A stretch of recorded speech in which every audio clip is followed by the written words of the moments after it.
Recordeu quan us vam dir que en Joan Torrelles era una mica rancorós? Bé, ara ho entendreu tot.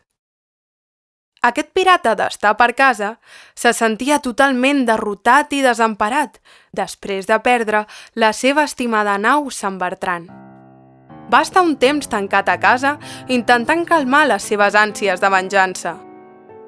Però diguem que en Joan no era massa amant de les reflexions. Així que, un bon dia, més enfadat que mai abans, va decidir tornar a la ciutat després d'un llarg temps a l'ombra. La seva fúria el va dur a escriure una llista on enumerava els seus enemics, els consellers de Barcelona que havien derrotat la seva estimada nau. Molt enfadat, va penjar aquest escrit a la plaça Sant Jaume, davant l'atenta mirada de tots els presents. I no content amb això, es va voler fer el xulo, passejant amb tot un exèrcit davant la casa dels seus enemics. I la gent es tancava a casa amb por a que alguna cosa dolenta pogués passar.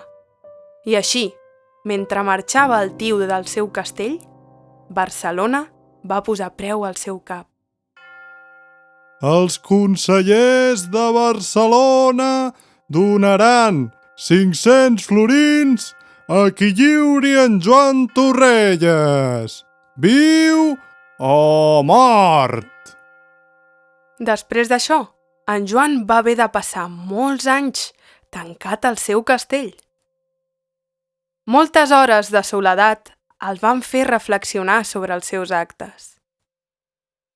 Per què hauré estat un home tan rancorós? Jo només volia jugar a les cartes i fer nous amics. Però potser, sent tan xulo i enfadant-me tant, he acabat sol, trist i tancat a casa. Mentre en Joan feia memòria de totes les seves malifetes, es va assabentar d'una notícia espantosa. La ciutat de Barcelona estava sent assetjada per unes naus provinents de Gènova, Itàlia, que podrien arribar a les portes del seu castell i fins i tot robar-li. En aquest punt, va sentir una veu interior que l'impulsava a ser valent i a actuar.